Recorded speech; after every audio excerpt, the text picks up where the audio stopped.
Bugun 5 tashabbus final o'tdi. Inshaalloh yutamiz. Saman otingga yor bo'layin, Chorbog'changga yor gul bo'layin. Saman otingga yor bo'layin, Chorbog'changga yor gul bo'layin. Odam ko'nsa yor bo'layin, olsang bergin bilagi sikimni.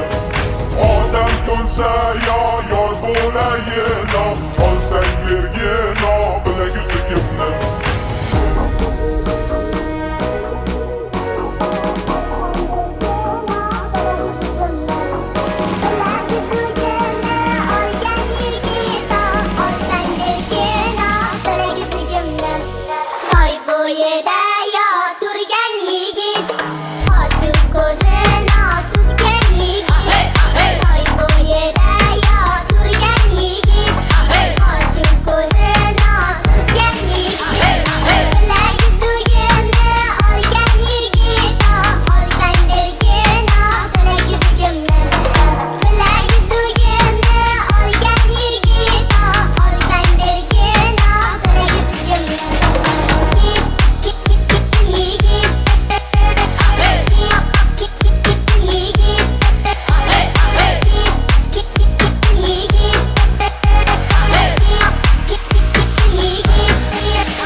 Yor bo'layin, Chorbog'changga yor gul bo'layin.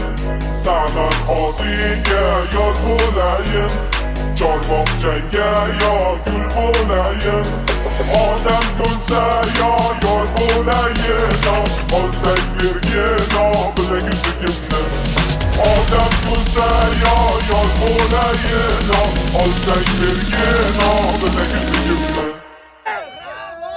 Endi to'y.